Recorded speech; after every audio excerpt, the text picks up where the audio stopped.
Saya nongkrong di area Hargo Dalam bang, yang petilasan itu. Saya bener-bener ngedenger suara orang minta tolong. Ibu-ibu, anak kecil, bapak-bapak. Banyak banget bang. Setelah nggak lama saya dari bangun itu, saya kayak ada di pasar bang. Kayak ada di tengah-tengah kerumunan orang. Itu suara orang-orang banyak. Suara apa aja ada. Pokoknya kayak di keramaian lah. Ya Allah, ini perjalanan masih panjang, terik begini, nggak ada air. Kayaknya mati nih gue.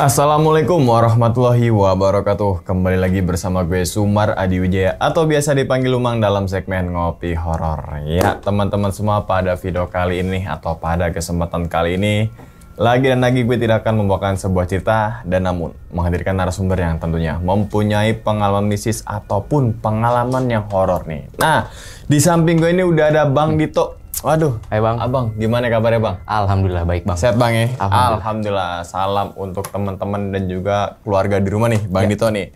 Nah, sebelum Bang Dito menceritakan pengalamannya ke teman-teman semua nih, kami ngucapin makasih banyak nih Bang Dito. Siap. Udah meluangkan waktunya datang ke sini gitu kan, yang jauh-jauh dari sono dah gitu kan ya. Yang semoga aja nih teman-teman semua di balik pengalaman nih Bang Dito nanti teman-teman semua nih bisa diambil pelajarannya dan juga bisa diambil sisi baiknya gitu Bang. Bang. Oke Bang, pada kesempatan kali ini nih katanya lo pengen ceritain kejadiannya saat naik Gunung Lawu nih Bang ya? Ya betul, Gunung Lawu Bang. Itu tahun berapa ya Bang? 2015 Bang. 2015. Ya, pas 17 acara 17 Agustusan lah. Oke, berarti 17 Agustus 2015. Bukannya 1945? Wah, bukan dong. Bukan. Tua banget saya. 2015 gitu kan. Dan ngomong-ngomong nih, katanya lo masuk ke Pasar Setan Gunung Lawu nih. Ya, betul Bang. Berarti lewatnya, gue belum tahu nih ya ceritanya ya. Berarti lewatnya Candi Ceto. Oke, karena di situ pestan nih. Pestan, oke. Ini pasti sangat berbeda di tahun 2015 naik Gunung Lawu via Candi Ceto dibandingkan dengan sekarang ya, gitu betul. Kan. Mungkin dari, kalau jalur sih gitu-gitu aja sama gitu. Maksudnya vibes-nya, terus kemudian jalurnya mungkin yang tadi kecil, sekarang kan makin dipijakan makin agak lebar dikit. Terus mungkin ada beberapa warung gitu ya, kan. Oke, mungkin tahan dulu kali ya Bang Dito nih ceritain Bang. Siap, Bang. Teman-teman Ngopi Horor nih udah pada penasaran nih. Dan tanpa berlama-lama lagi kita langsung masuk aja ke dalam ceritanya. Ngopi Horor segera dimulai. Diminum dulu Bang Dito, silakan kopinya Bang. Ini kopi Zimbabwe. Wah, mantap. Oke kan. Bah. Mantap kan gitu kan? Mantap ya? Mantap ya? Oke, siap Bang ya? Siap. Langsung aja kita sikat.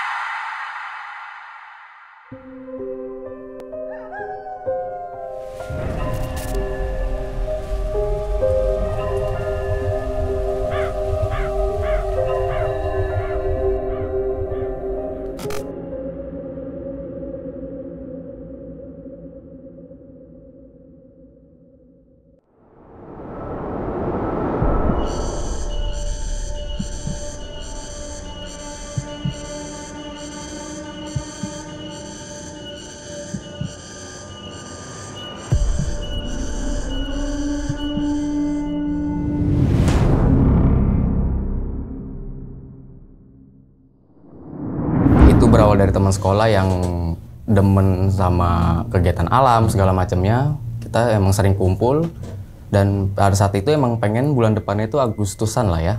Jadi kita rame-rame kayak ngumpul sambil cerita-cerita kayak kira-kira 17-an mau kemana nih kayak gitu. Akhirnya dari sekian banyak yang voting, akhirnya ke vote lah kayak penasaran sama Gunung Lawu via Candi Ceto.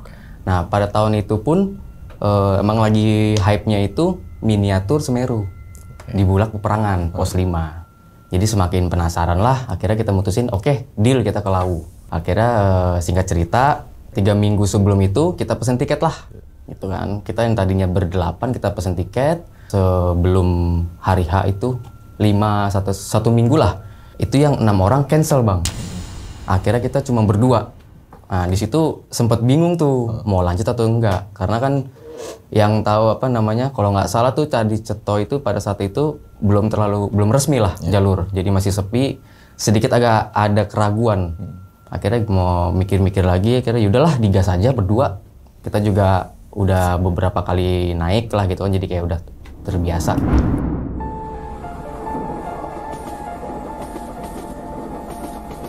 Udahlah singkat cerita, kita akhirnya berangkat itu di tanggal 15, kita naik dari Pasar Senen, itu siang. Kereta siang, sampai di Solo Jebres itu kurang lebih malam lah ya, malam. Belum ada keanehan apa-apa, kayak masih pada kayak umumnya lah. Tapi ada beberapa pendaki yang kayak saya tanyain situ untuk cari barengan lah, biar nggak berdua banget gitu loh, sampai ke Candi Cetonya. Saya tanya satu-satu, kebanyakan tuh mereka ke Merbabu, ke Merapi, nggak ada yang ke Lawu via Candi Ceto. Dan pada saat itu pun kita masih ngeraba untuk ke jalur Cetonya, ke base campnya. Jadi kita tanya-tanya, akhirnya ketemulah jawabannya untuk ke terminal pertama, itu ke terminal Karangpandan. 11 malam kita berangkat ke Karangpandan, naik ojek. Sampai sana itu kita masih nunggu untuk bis yang ke arah terminal selanjutnya, ke terminal Kemuning. Sampai akhirnya kita mulai start dari terminal Karangpandan itu sekitar jam 3. Jam 3 pagi dini hari, naik bis itu. Nah, udah mulai dari terminal pertama tuh udah mulai kayak apa sih, kayak vibes-nya itu udah mulai kesan mistis lah ya. Kayak apa sih, sepi. Nggak ada yang namanya tanda-tanda kayak ini mau apa namanya, mau tanggal merah, mau libur nasional, tapi kok hawanya begini banget. Di bis pun kita cuman kurang lebih 4 orang. Itu saya paling depan berdua, sisanya itu ya cuman ada 2 orang dan nggak ada pembicaraan apa-apa. Kita juga berdua main lihat-lihatan kayak kok gini banget gitu loh.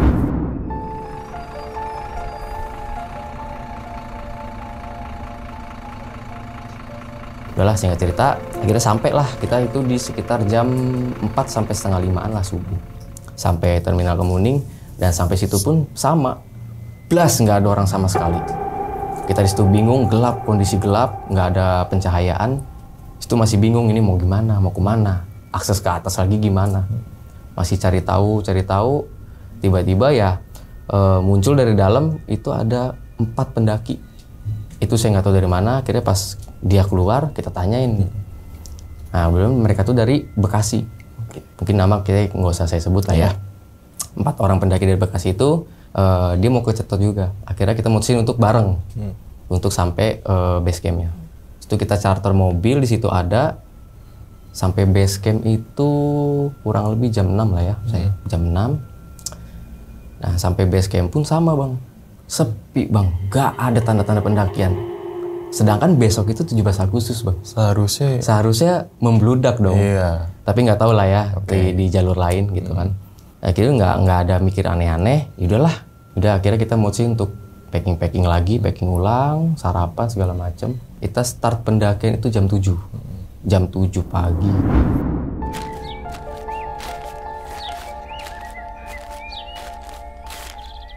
Mulai pendakian sampai itu masih belum ada keanehan lagi tuh. Sampai pos kita mulai baru ketemu pendaki, beberapa pendaki lah. Itu di pos 3 bang. Yang mata air ya? Iya. Itu singkat cerita itu kita udah nggak mikir aneh-aneh, nggak ketemu apa-apa. Sampai pos 3 kita mutusin untuk break. Tapi jujur bang, pada saat itu pendakian itu saya ngerasa lama banget. Nggak tahu kenapa. Dari base camp? Iya, dari base camp itu. Kita sampai pos 3 aja itu bisa dibilang jam 1, jam 2-an lah. Dari jam? Dari jam 7. Jam 7, oke. Itu saya nggak tahu ngerasa capeknya apa dari emang karena bawa beban berat kan, karena berdua doang. Nah dari situ Kita masih tetap bareng tuh sama anak Bekasi itu kan. Kita berenam jadinya. Oke, kita singkat cerita kita jalan, udah ngelewatin pos 4, itu tiba-tiba bang, di jalan tuh kabut naik bang. Itu aneh kabutnya itu, tebel setebel-tebelnya. Di situ udah mulai keraguan muncul lagi. Ini apa ini? Akhirnya kayak mutusin, kita tahan dulu deh, kita hold dulu di sini. Mungkin itu saya nungguin ada kali bang setengah jam. Ini kabut nggak hilang-hilang. Sampai kita benar-benar ketiduran di jalur, mungkin 1 jam lebih kita tiduran lah. Tiduran pas sudah sadar bangun, kabut masih ada bang. Ini mau gimana? Mau dilanjut apa enggak? Akhirnya kita masih tetap untuk nunggu. Akhirnya nggak lama ya, sekitar 15-20 menit, itu kabut hilang bang. Udah kita mutusin aja deh, kita buru-buru ke pos 5 gitu kan, takut kesorean.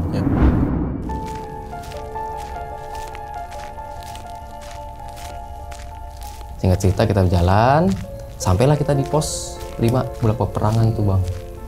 Di Bulak Peperangan itu kita ketemu nggak banyak pendaki bang.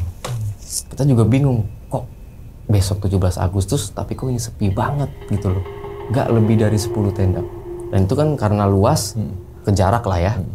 Itu kita mutusin untuk ngecamp di situ. Malam pertama udah tuh masih belum ada keanehan.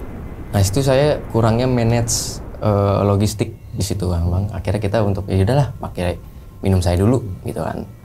Logistik. Nah pada saat itu kan lagi musim kemarau dan sumber air pun semuanya kering. Udah tuh singkat cerita kita udah bermalam di situ. Kita mulai besoknya itu tanggal 17 itu jam 9 apa jam 10 gitu saya lupa.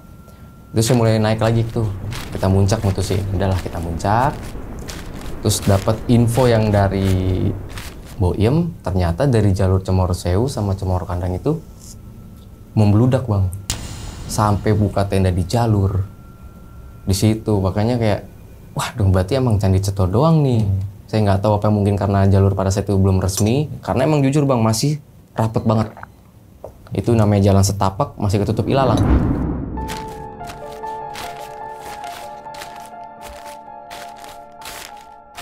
Singkat cerita kita muncak, masih nggak ada keanehan. Kita turun bang, itu sekitar siang jam 2. Kita turun ke Boiem, kita makan-makan. Habis makan-makan di situ, udahlah kita cerita-cerita yang namanya sharing-sharing pengalaman selama naik gitu kan. Itu tuh kita minum, ternyata air saya habis nih bang. Itu saya mutusin untuk ke sumber air, ke mata air lah. Itu kalau nggak salah di dekat rumah botol. Saya berdua sama teman saya ke situ. Ternyata kering bang. Waduh kering, gimana nih?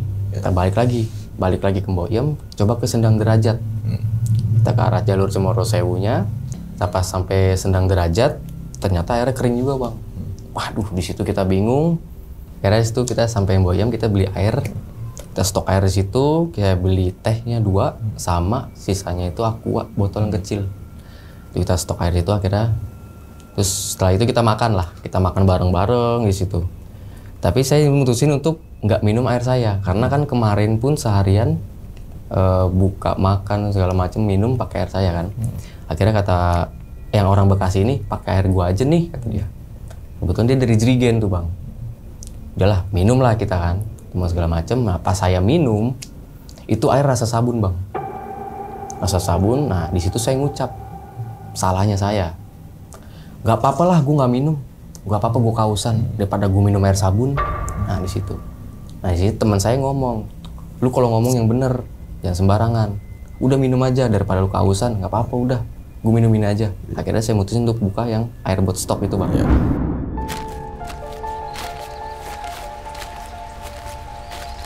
Singkat cerita, udah sekitar jam 4 lewat lah ya, jam 4 lewat. Habis asar itu, saya mutusin untuk turun bang. Balik lagi ke Bulak Peperangan pos 5. Karena yang tadinya kit saya tuh balik lagi bang ya. Awalnya saya berdelapan, yang tadinya akhir jadi berdua doang. Nah teman saya ada orang bang, 6 orang tuh mau nyusul. Gitu. Dia startnya itu di tanggal 17 pagi. Tuh kan. Jadi akhirnya saya mutusin untuk bawa tenda kap 8. Yang berenam itu bawa kap 4 bang. Tuh. Saya mikir juga kan bakal ketemu di tanggal 17, ya paling malam lah gitu kan. Nah tuh singkat cerita saya turun jam 4 lewat. Itu mau sampai pos 5 itu saya ketemu ada 2 pendaki bang. 3 pendaki. Itu saya tanya, Bang, di Bulak Peperangan rame apa enggak? Saya bilang gitu. Dia bilang sepi Mas, dia ngomong. Saya mikir sepi ya, paling berapa tenda lah, berapa orang. Oh iya Mas, makasih.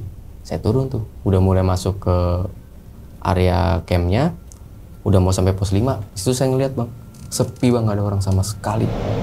Di situ saya makin ragu lagi nih, antara mau balik lagi, apa lanjut ngecamp di sini, di situ kan. Karena kalau misalnya balik lagi nggak mungkin, kita pasti kena malam. Dan saya nggak mau kena malam di Pasar Dieng itu Bang. Akhirnya, udahlah, kita kan juga mau nungguin si temannya dari Jakarta ini Bang, nyusul yang 6 orang ini. Udahlah, akhirnya mau nggak mau kita turun ke camp di situ, buat tenda sekitar jam 5:30 lah ya. Segala macam kita masak-masak, segala macam apa. Nah, di jam 9 ini Bang, mulai ada keanehan Bang. Ketika kita lagi santai habis makan, itu dari jalur naik Candi Ceto, itu persis banget suara teman saya yang dari Jakarta manggil Bang, teman saya yang ini satu. Pip, Apip, itu jelas. Itu saya langsung merinding, badan merinding. Teman bilang, Tok, ini si Oling kali ya? Dia ngomong gitu. Ini Oling kali ya? Ah bukan. Saya bilang gitu. Manggil lagi Bang. Pip, Apip, itu jelas. Tapi pada saat itu kan malam jam 9 seharusnya ada headlamp dong. Ini dari jalur pendakian nggak ada headlamp. Udah ini udah aneh. Di situ saya sama-sama nenangin lah. Saya bilang, bukan, lu halu. Udah, kita ngerokok lagi aja, kita ngopi lagi aja. Gitu kan. Itu kita masih ngerokok segala macam apa. Sampai itu masih mikir positif. Ini bakalan nyampe ini anak malam ini gitu kan. Karena kasihan, mereka tuh berenam, tendanya kap 4 Bang di situ. Kita masih begadang nungguin dia. Nah, keanehan yang bikin saya makin, ini pengalaman saya paling horor, paling wah kaget sih saya. Di jam 1 malam Bang, itu suara kuda segerombolan, entah itu kuda perang atau apa, itu lewat depan tenda Bang. Getarannya ada, wah saya ngeri. Namanya kedua kelaring, rintihan kudanya itu Bang lewat depan tenda. Saya nggak pikir panjang, harus saya ini, nggak pikir panjang. Pinggirin kompor, saya langsung keredongan Bang. Nggak mau mikir apa-apa lagi, udah tidur ayam aja itu saya. Sampai kebangun itu jam 4. Saya masih mikirin teman saya ini, kok belum sampai-sampai gitu kan. Apa mereka nggak jadi berangkat, saya kan nggak tahu juga kan. Nah, setelah nggak lama saya dari bangun itu, saya kayak ada di pasar Bang. Kayak ada di tengah-tengah kerumunan orang. Itu suara orang-orang banyak, suara apa aja ada. Pokoknya kayak di keramaian lah. Saya mikir, ya Allah ini apa lagi? Kayak gitu loh. Walaupun nggak ditampakin, tapi seenggaknya yang kayak gini-gini tuh di posisi lagi di gunung, ngeri lah Bang gitu kan. Saya mikir lagi, aduh ini apa? Saya akhirnya mutusin untuk tidur lagi Bang. Buat ngilangin rasa takut, saya untuk tidur lagi, tapi tetap nggak bisa Bang. Jam 6 itu saya bangunin teman saya. Saya bilang, Pip, ini kayaknya udah nggak beres Pip, udah langsung ke atas lagi aja, kita balik lagi gitu kan. Balik lagi, ya udah ayo deh. Nah pada saat itu air udah tinggal tipis Bang, udah tinggal sedikit. Mungkin ya jarak kan dari Bulak Peperangan ke Gemboyam itu kurang lebih 2 jam lebih lah. Kalau kita santai banget bisa 3 jam, santai banget itu. Udahlah kita akhirnya mutusin untuk sekitar jam 8 lah itu, mutusin untuk balik lagi ke Gemboyam. Kita tungguin rombongan yang dari Jakarta ini, temen itu di Gemboyam aja lah gitu kan.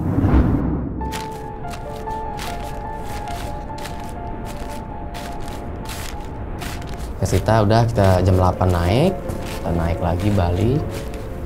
Itu sampai di Gupak Menjangan, air saya habis Bang.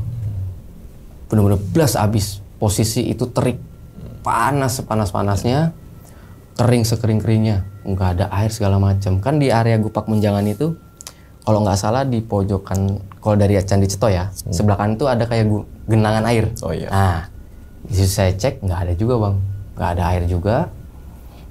Terus saya balik, sampai saya tuh sempet marahan Bang. Bukan marahan sih, kayak kesel sama teman saya gitu. Sampai sempet marahan itu.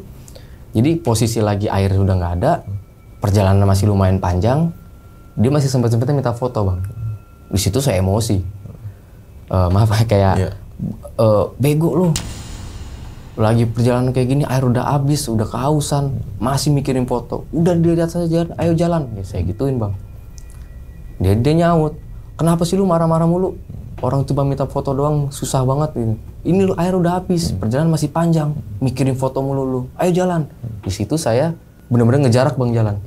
Ada kali 20 meter, saya benar-benar sendirian, dia juga sendiri di belakang. Saya udah tinggalin teman saya itu benar-benar bang, doa saya diijabah bang.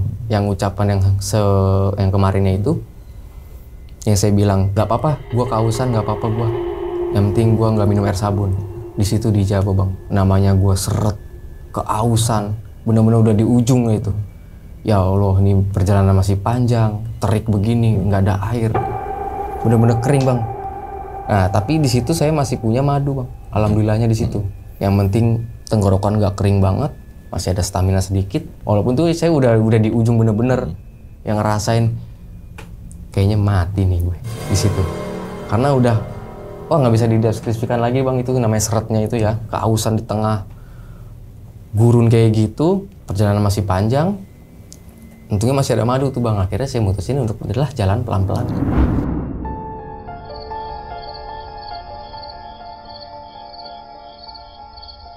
Itu singkat cerita saya sampai Mbok Yem itu siang, alhamdulillah sampai kita ngelewatin pasar setan itu. Di situ mulai tuh bang, mulai muncul keanehan lagi. Kita ketemu sama satu pendaki bang. Dia dari Cemoro Kandang, itu kita ketemu dia tuh sekitar jam 3 sore lah, udah mau sore. Dia nggak bawa apa-apa bang, cuman bawa tas kecil, sarung, celana pendek, sama sendal jepit swallow bang. Akhirnya kita nggak mau mikir aneh-aneh, nggak mau nanya apa aneh-aneh. Di situ kayak mutusin kayak, Apip ke puncak lagi yuk, karena kan dari Mbok Yem ke atas itu nggak terlalu jauh kan. Yaudah yuk coba ke atas aja gitu kan. Nah kebetulan yang satu pendaki ini yang baru ketemu, dia mau ikut bang. Itu di tanggal 18 kita naik lagi ke puncak tuh 2 kalinya ke atas. Di atas pun nggak ada orang sama sekali bang. Kita bertiga doang di atas. Itu saking nggak tahu saya kesirep atau gimana, kita ngobrol, yang satu orang ini kayak mungkin ceramah kali ya, kayak tausiah gitu, kayak ngasih cerita tentang kehidupan segala macam. Di situ saya terlena bang, sampai bener-bener itu udah jam 6 lewat bang, udah hampir gelap. Di situ saya langsung kesadar kayak, Pip, udah jam berapa ini? Udah turun yuk, gitu kan. Ntar kemalaman di atas nggak ini. Akhirnya saya mutusin untuk turun tuh bang bertiga. Akhirnya dia mau turun.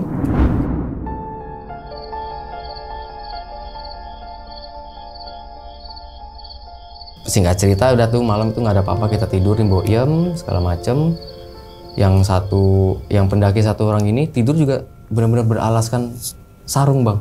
Saya bingung itu. Pada saat itu kan kemarau, tahu sendiri dinginnya bang, luar biasa. Dan dia kuat bang. Itu saya aneh. Di situ masih nggak mau nanya-nanya dia, motivasi dia naik sendiri apa, dan nggak bawa apa-apa. Itu singkat cerita besokannya kita nggak ada aneh-aneh lagi. Baru situ bang saya berani nanya bang ke si pendaki ini, bang kok sendiri kesini gitu kan? Emang nggak sama temennya atau gimana? Nggak bang, kata dia. Saya kesini kayak dari mimpi bang, kata dia. Dia tidur kayak didatangin dari mimpi sama orang-orang berjubah. Keluar dari Sendang Derajat. Katanya dia disuruh ke sana. Akhirnya dia mesti untuk situ katanya bang. Di situ saya udah mulai, wah nih bukan ranah saya nih, saya bilang kan. Saya udah nggak berani nanya macam-macam lagi. Oh yaudah gitu loh bang ya, gini ya. Singkat cerita, sorenya itu sekitar jam udah mau maghrib kali ya. Itu salah, saya juga salah sih. Saya nongkrong di area depan Hargo Dalem bang, yang petilasan itu. Kan di situ kalau nggak salah ada meja sama bangku dari batu lah. Bawahnya itu Pasar Dieng bang. Di situ kita ngerokok sampai maghrib. Dan di situ bang, saya benar-benar ngedengar suara orang minta tolong. Ibu-ibu, anak kecil, bapak-bapak, banyak banget bang. Dan itu bukan saya doang yang dengar, teman saya juga dengar. Di situ langsung diem. Nah saya tahu nih bang, teman saya ini orangnya nanggungan. Martin nanggung tuh kayak kalau diajak kemana, bentar nanggung. Tapi ini enggak bang. Pas saya bilang, Pip ayo, dia langsung mengayokan bang. Udah, Akhirnya saya balik lagi ke Mboim. Di situ saya langsung mikir itu apa lagi ya dalam hati itu. Nggak mau cerita, kita sama-sama nggak berani cerita. Itu malam itu kita balik lagi ke Mboim, tidur lah bang. Masih nungguin teman saya dari Jakarta nih. Kok nggak ketemu-temu? Apa dia balik lagi? Masih mikir ke situ lagi. Takut kenapa-napa. Bener-bener di situ pikiran semrawut bang. Antara saya mau turun atau nungguin, kayak gitu loh. Akhirnya saya mutusin untuk oke Pip, kita semalam lagi deh di sini, kayak gitu loh. Semalam lagi, kalau emang besok si Oling nggak nyampe atau nggak ketemu, udah kita turun aja, gitu loh. Karena ini udah ngelewatin batas sama apa yang direncanain.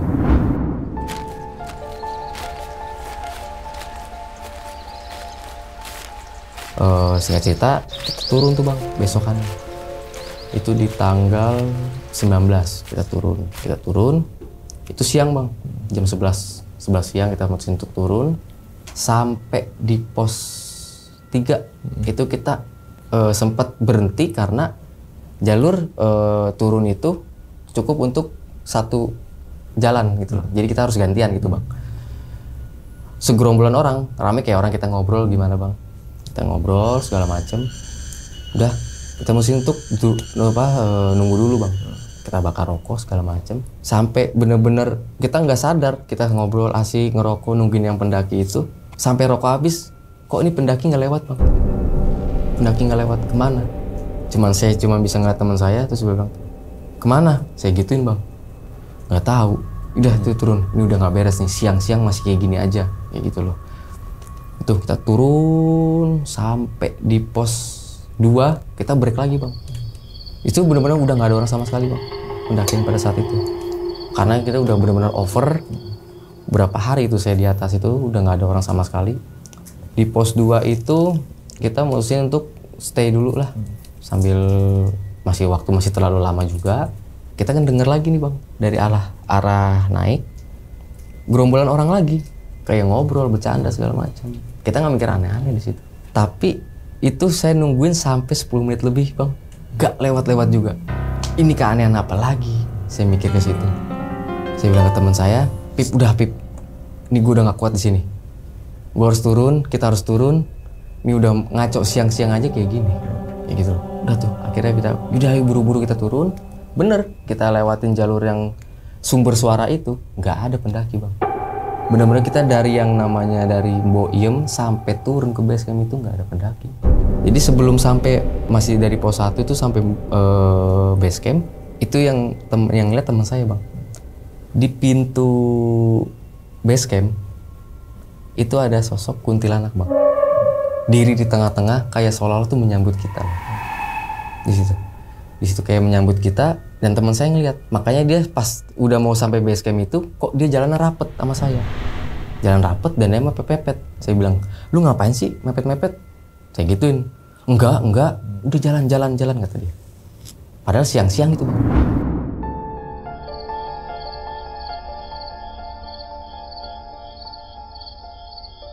Nggak cerita, saya udah tuh, saya sampai base camp, dan itu nggak ada orang sama sekali bang. Bahkan petugasnya pun nggak ada. Nah disitu kita bingung, mau laporan gimana, takutnya gimana nih. Akhirnya teman situ mungkin udah capek, kesel kali ya. Udahlah nggak apa-apa lah, udah kita pulang aja gitu kan. Sambil nunggu kabar dari temen kayak gitu kan. Singkat cerita kita sudah turun lagi sehari. Itu saya baru dapat kabar dari teman saya bang. Dan mereka tuh ternyata tetap lanjut naik bang. Saya kira nggak jadi di situ. Dan mereka alhamdulillahnya juga udah sampai rumah gitu. Jadi kenapa saya bisa sampai berhari-hari bolak-balik itu? Jadi teman saya pas hari malam kedua itu, saya yang balik lagi ke pos 5, nggak tahu teman saya di pos 3 bang. Di pos 3, itu yang saya nungguin, dia juga di pos 3 gitu. Dan di situ teman saya juga ngalamin kejadian bang. Dari POV teman saya ini. Karena yang satu cewek ini, jadi pada yang berenam itu 4 cowok, 2 cewek. Nah yang satu cewek ini baru sampai base camp dia dapat bang, dia mens. Karena ya mau gimana lagi, untuk akses ke jalan besarnya pun jauh dan nggak mungkin untuk balik lagi, kayak dia pun mau nunggu mau ketemu saya di atas gitu kan. Akhirnya yaudah, dia maksain tetap naik bang. Banyak gangguan juga dari dia, sampai yang mens itu kesurupan. Di pos 3 itu, gangguan segala macam apa, kesurupan. Besokannya saya balik lagi kan tuh bang ke Mbok Iem. Saya di Mbok Iem, saya nungguin seharian lagi, nggak ketemu. Dia baru sampai pos 5 bang. Nah di situ dia juga ngalamin kejadian lagi bang. Jadi mereka yang 4 itu di dalam, yang 2 tidur di luar bang, pakai sleeping bag aja. Karena tendanya nggak muat ya? Iya, tendanya nggak muat. Karena pikiran saya kan kita ketemu nih gitu loh. Jadi pakai satu tenda aja kayak gitu loh. Jadi teman saya itu pas nyampe bola peperangan, yang 2 teman saya si Alvin ini udah sampai atas bang, udah sampai area pohon cemaraknya itu, area camp yang sebenarnya ya. Nah itu udah keburu kena malam, yang 4-nya ini udah mulai capek. Akhirnya mutusin untuk di bulak peperangannya itu di pos 5-nya. Yang 2 teman saya ini bawa sampah ditaruh di situ bang, ditaruh di atas, dia turun lagi ke bawah. Otomatis yang cewek ini nggak sadar dong kalau sampah ada di atas kan. Bermalam di situ di pos 5, mulai ngalamin tuh bang, yang namanya teman saya kesurupan. Yang cewek ini yang lagi mens, tiba-tiba dia bilang, manggil teman saya itu, Pin, sampah di mana? Ada kok, teman saya bilang gitu. Di mana? Jangan bohong Pin. Tapi dibilang kesurupan, tapi kayak sadar bang gitu. Di situ kan, dibilang ada kok di depan. Jangan bohong Pin. Yang belakang nggak suka soalnya. Jangan dibuang sembarangan ya Pin. Gitu. Enggak kok ada. Nanti kan dibawa lagi. Pasti dibuang kok. Nggak mungkin dibuang sembarangan, pasti dibawa lagi. Iya Pin, soalnya yang belakang nggak suka. Dia bilang begitu.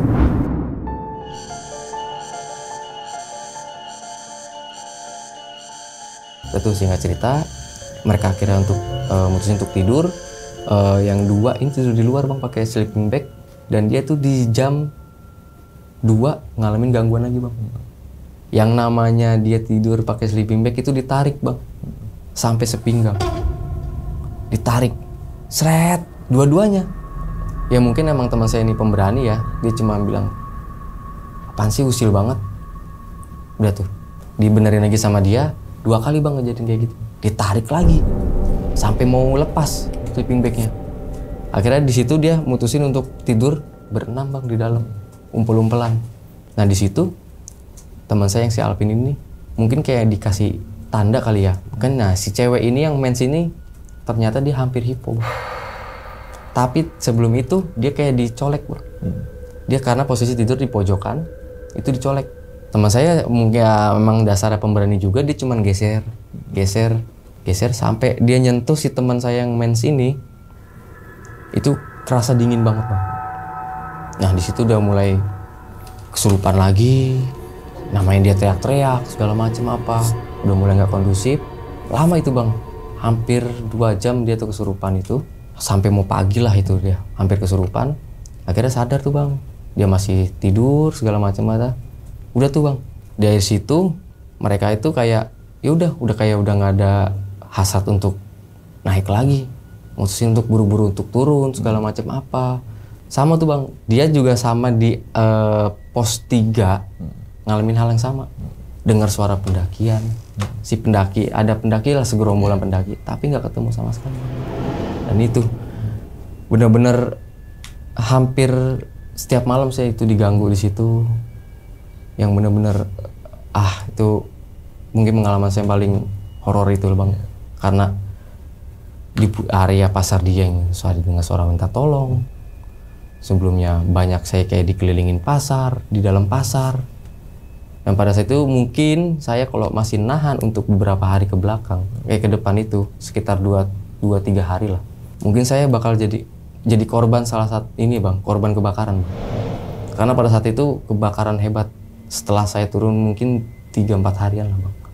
Itu kebakaran hebat, semua jalur di Gunung Lawu, Cemoro Sewu, Cemoro Kandang, Candi Ceto itu kebakaran hebat. Karena kalau nggak salah itu makan korban bang ya.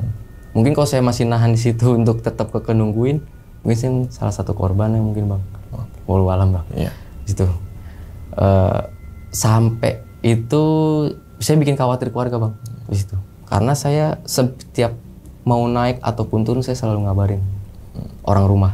Tapi saya ngejanjiin itu kan tanggal 17 turun sampai bawah mungkin malam lah gitu kan. Sampai bawah malam, tapi saya sampai tanggal 20 itu belum turun Bang. Belum ada kabar. Orang tua saya sampai nyariin ke rumah teman saya, sampai nangis-nangis. Nggak ada kabar, soalnya mereka, saya itu ngejanjiin tanggal 17. Teman saya juga sama ke orang tuanya. Orang tua saya nangis-nangis, segala macam apa nyariin. Saya baru bisa ngabarin di tanggal 21-nya itu.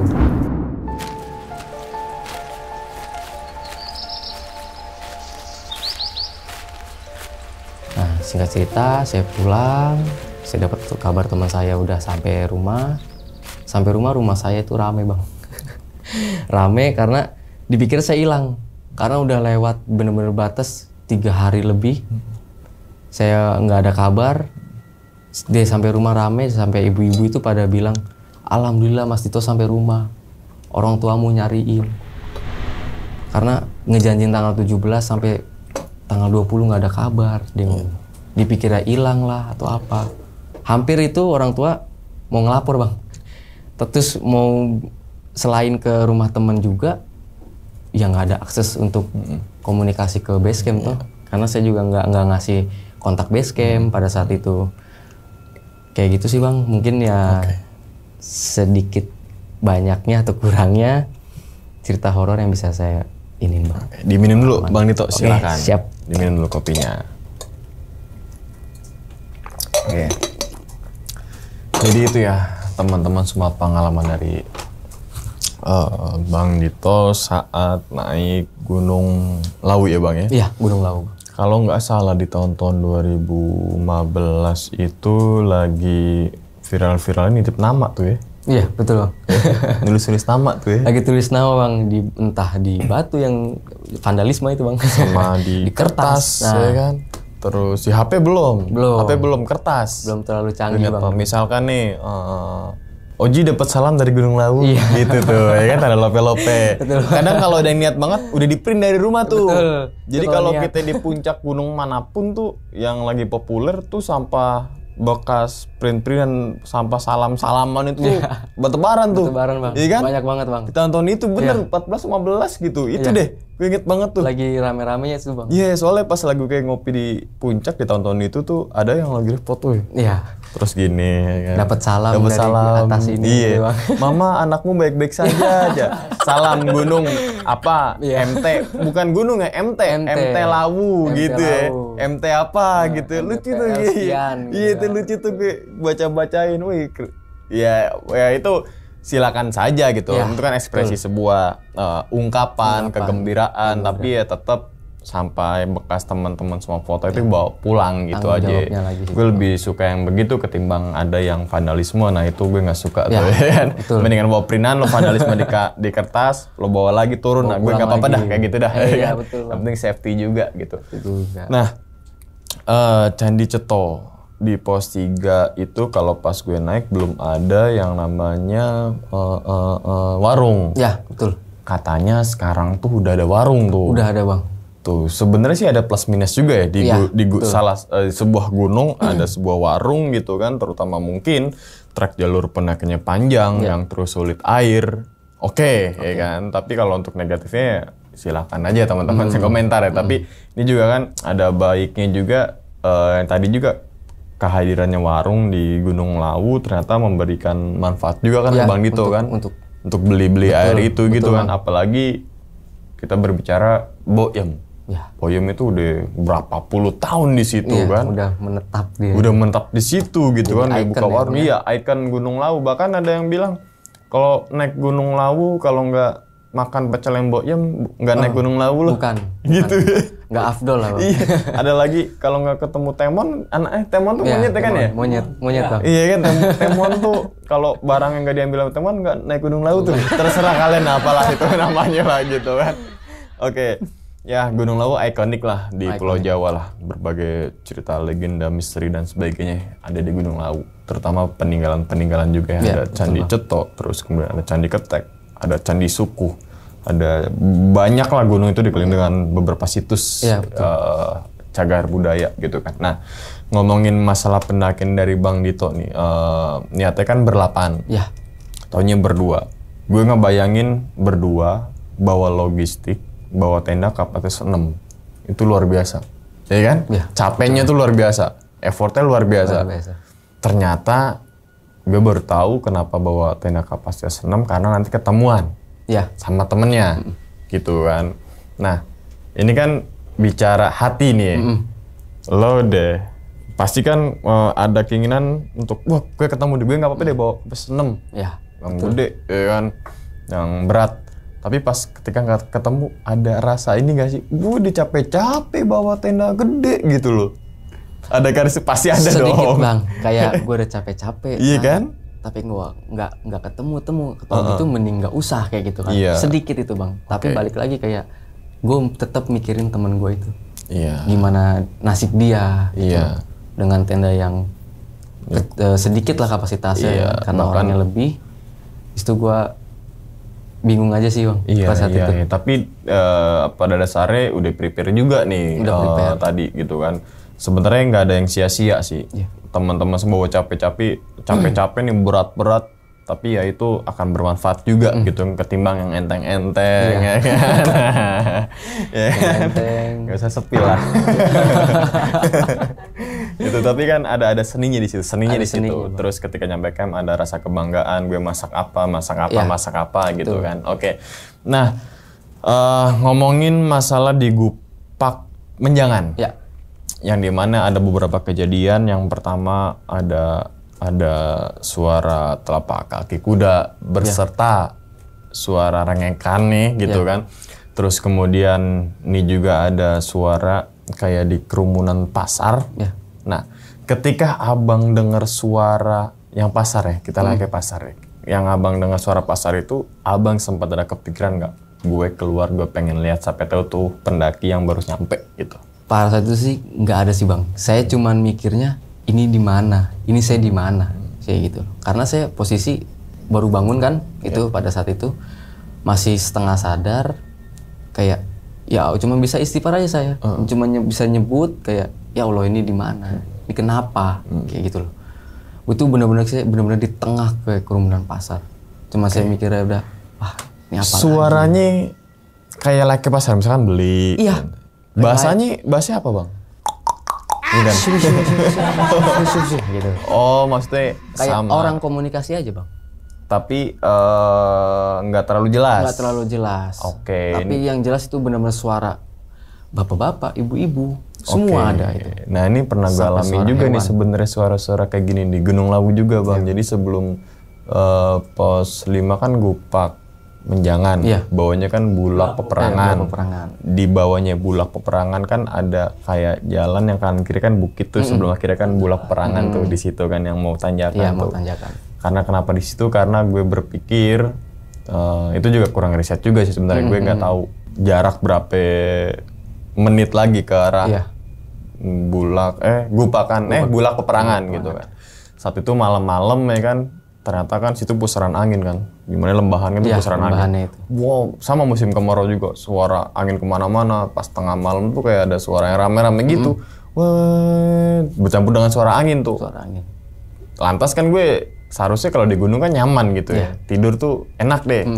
Karena gue kesel, keluar kata kotor tuh emang. Anjing nih suara apaan sih, tai gitu kan.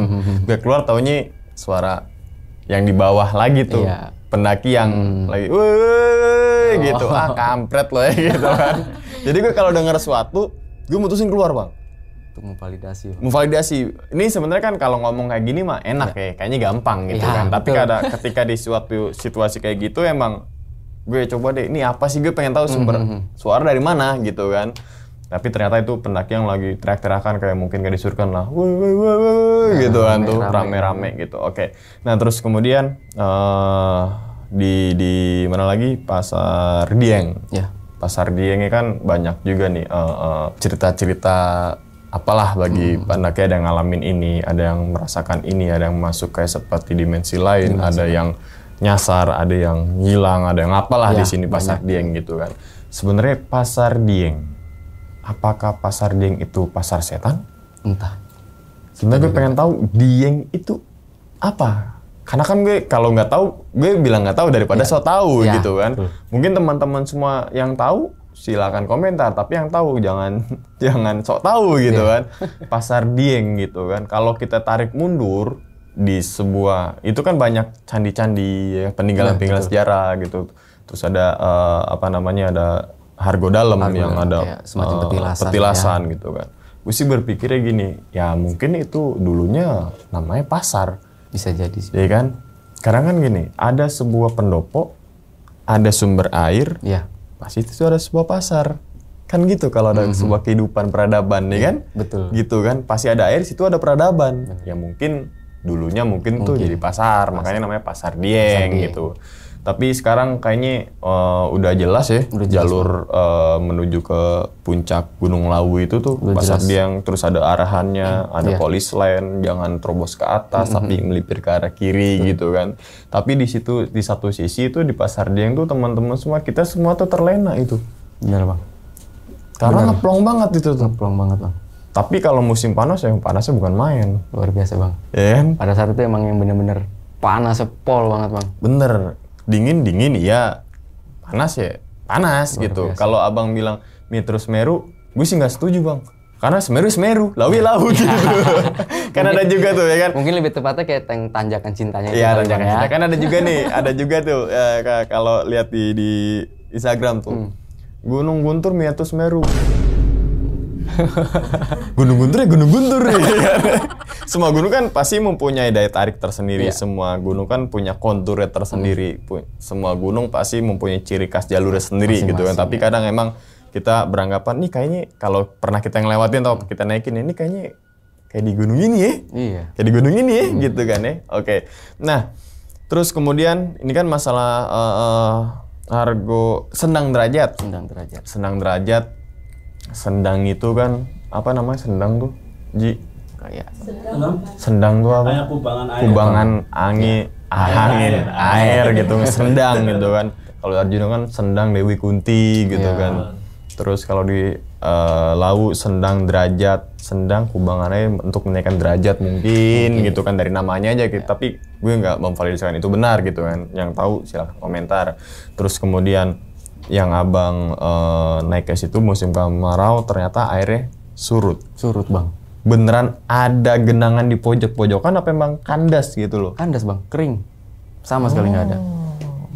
Mau di beberapa titik. Mata air pun nggak ada bang. Kan ada yang bilang Sendang Derajat itu nggak pernah habis airnya gitu kan. Enggak, iya ada yang bilang nggak pernah habis walaupun dia cuma volume itu agak dikit, tapi kan nggak habis gitu kan. Tapi saat itu abang habis bang. Ya karena di tahun 2015 tuh gue inget banget tuh kebakaran beberapa gunung ya di Indonesia itu ya. Kemarau berkepanjangan tuh. Panjang banget. Terutama Gunung Lawu di area Cemoro Kandang atau mana itu kebakaran hebat di situ juga gitu kan. Ya semoga aja ketika teman-teman semua naik gunung di musim kemarau ya jangan sekali-kali nin puntung rokok gitu kan. Emang semua itu ya mungkin faktor alam gitu kan. Nah tapi ada hidden message nih bang sebenarnya hidden message. Bener kan message? message begini. Pesan tersembunyi gitu kan. Berarti tuh setannya dia menjaga kebersihan tuh. Taruh mana sampahnya? Bener banget, ya kan? Nah ini poin penting juga nih maksudnya. Kan ada juga beberapa pendaki dia bawa berat-berat ke atas gunung banyak logistik gitu kan. Misalkan asumsinya dia bawa 5 kilo logistik. Sampahnya paling nggak nyampe 2 kilo, ya kan? Atau mungkin lebih dikit gitu kan. Paling bungkusannya doang gitu kan. Kok susah banget untuk bawa turun. Gitu loh. Yang jadi pertanyaan tuh bang. Ya kan kok nggak mau bawa turun gitu. Bahkan pas naik gunung mana tuh ya. Gue lupa. Slamet. Bukan deh. Pokoknya gue lupa deh. Gue nemuin produk air mineral yang kemasan itu jauh dulu banget tuh. Jadi kalau gue naik gunung gitu bang, ketika ada sampah, gue korek, gue pengen tahu tanggal produksinya tanggal berapa. Dari situ kita tahu, bahwasanya emang sampah plastik tuh lama banget terurainya oleh tanah, iya kan? Iya betul. Terus ada lagi yang anehnya tuh ada sabun colek tuh, yang daya lama itu. Iya kan daya yang lama terus yang gambarnya gue inget banget tuh yang ada jabrik gitu tuh, iya kan? Gue inget banget. Nih wah kok ada daya ya, ya kan? Bener Bang, dan itu kan berarti tahun 2000-an awal kalau nggak salah deh. Apa tahun berapa? Gue lupa. Yang jadi pertanyaan gue adalah, kenapa pendaki bawa daya? Nah itu Bang, bingung. Iya kan? Apa dia mungkin mau nyuci piring di atas? Ya mungkin piring pendaki yang lain Bang. Prasmanan dong. Mungkin pas udah dibawa tercecer sampahnya, iya kan? Ada juga kan ada yang pas gue naik Gunung Sumbing itu deh, gue setuju sih ketika semua pendaki itu dibekalin dengan karung. Karung itu jadi tempat sampah. Dan itu sangat setuju ketimbang pakai trash bag. Trash bag itu kena akar bolong, ya kan? Tapi kalau karung, insya Allah dia nggak akan bolong. Iya kan? Iya, betul. Itu gue setuju sih. Oke, tapi terlepas dari itu semua, ya faktor keselamatan dan keamanan itu harus nomor satukan gitu Bang ya. Nomor satu. Walaupun temen ternyata, yang tadi kan ternyata udah jelas tuh, kenapa nggak ketemu, karena seharusnya mungkin target dari sampai pos Gupak Menjangan, ya kan, ternyata ada yang trouble, dia tidak memaksanakan di pos 3, terus karena nggak ada komunikasi gitu kan. Iya. Abang naik lagi ke atas, dia naik ke pos 5, nggak ketemu lagi, akhirnya turun lagi gitu kan. Nah, ini kan sempet abang bilang, gue mau mati nih, karena keseret, ya kan. Kenapa bilang abang, gue mau mati? Kenapa abang nggak bilang, turunkan hujan? Ya. Atau temukan saya air, wah. Ya. Nah itu gimana? Susah untuk berpikir jernih Bang, pada saat itu. Ketika dehidrasi. Ya. Ada juga kan ada yang bilang, studi yang bilang tuh manusia bisa bertahan tanpa makan sekian jam, sekian hari kalau nggak salah, tapi manusia tanpa minum tuh sekian jam gitu kan. Ya juga sih kalau gue sih dua-duanya deh, jangan kehausan, jangan kelaparan gitu kan. Oke, terus kemudian pas nyampe rumah itu kan keluarga udah geger nih. Iya, betul Bang. Keluarga udah geger tuh dalam artian, yang tadi abang mungkin sering naik gunung, izinnya tuh mungkin 3 hari, paling maksimal 4 hari lah nyampe rumah gitu kan. Tapi kan ini di gunungnya berarti semalam 2 malam. 3 malam Bang. 3 hari 2 malam ya? 4 hari 3 malam. 4 hari 3 malam gitu kan. Belum lagi perjalanan dari rumah ke base camp ataupun dari base camp ke rumah. Berarti sekitar 6 sampai 7 hari. Yang izinnya itu 3 hari mungkin. Betul. Oke. Saat itu lapor kemana Bang keluarga itu? Pada saat itu sih nggak ada lapor kemana, tapi dia berusaha untuk komunikasiin ke teman-teman saya, teman-teman yang biasa sering naik gunung. Iya betul, karena kompleknya itu dia sebelahan kan sama rumah saya. Jadi ya cuman pada saat itu ya komunikasi cuman sebatas itu aja sih, ke teman-teman yang biasa naik siapa kayak gitu kan, dan naiknya sama siapa, ya udah. Tapi bilang kalau naik Gunung Lawu. Iya. Oke, tetap bilang ya, nah harus itu. Bilang. Iya sih, ini juga sama. Gue juga ketika naik gunung tuh, ini mau berangkat, ya, ini mau naik gunung, pasti nggak ada sinyal, ya kan? Ya ini supaya meminimalisir kekhawatiran daripada orang tua itu, gitu kan. Orang tua sendiri di mana? Ya sampai tahu ketika kita lagi kehausan, orang tua kita di rumah lagi berdoa, ya kan? Tiba-tiba kasih hujan, kita kan nggak tahu, ya kan? Yang penting sih itu ya, teman-teman semua. Oke. Bang, sebelum ditutup Bang videonya Bang, Abang punya pesan nggak nih Bang untuk teman-teman semua yang mau naik gunung gitu Bang? Mungkin dalam waktu-waktu dekat ini atau mungkin mau memplanningkan berapa bulan ke depan gitu Bang? Ya paling pesan dari gua tuh di manage lagi, kayak semacam logistik ya Bang ya, sama dilihat lagi cuaca. Dan kita kan nggak tahu nih musim kemarau atau lagi musim hujan gitu kan. Balik lagi kitanya harus benar-benar di-manage waktunya, logistik, segala macam persiapan, sama mental Bang, gitu. Sama ya, yang penting kita berpikir positif aja sih Bang. Kita kan niatnya sana baik, kita nggak aneh-aneh, kita tadabur alam, ya sudah, jangan berpikir aneh-aneh aja Bang. Itu aja sih. Kalau ya selebih itu ya selalu gue bilang pengetahuan, keamanan, safety dan sebagainya harus dibarengin juga, diselarasin juga gitu kan. Terus jangan sampai mentalnya lemah, jadi kalian tuh mental, bukan mental, ya kan? Mentalnya dia nggak kuat, ya lo akan mental gitu kan? Karena ketika udah mulai panik, gitu kita udah nggak bisa berpikir rasional lagi Bang di situ. Iya betul. Karena benar-benar kita harus tenang, keadaan apapun biar bisa berpikir. Nah, makanya kan kalau nyasar itu kan ada stop gitu kan, STOP. S-nya itu ya stop, berhenti gitu kan. P-nya itu planning, kita membuat rencana gitu kan kalau nyasar. Terus O-nya itu kita observasi gitu kan, gue ada di mana ya. Dan T-nya itu apa?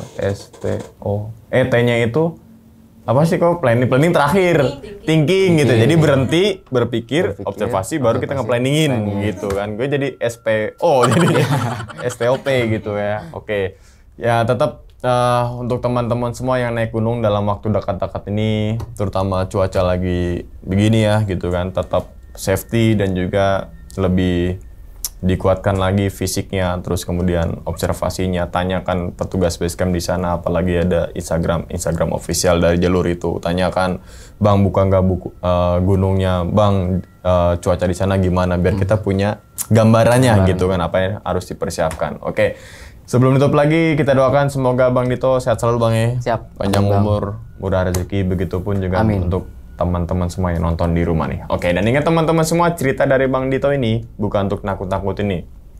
Teman-teman semua ketika mendaki Gunung Lawu, gunung manapun lah di seluruh Indonesia, tapi ambillah sisi positifnya dan buang sisi buruknya. Sekian dulu pada video kali ini, dan nantikan video-video gue berikutnya. Hal gaib itu muncul ketika sugesti kita buruk. Wassalamualaikum warahmatullahi wabarakatuh. Selamat beristirahat. Bang, thank you banget Bang. Siap. Alhamdulillah. Bungkus.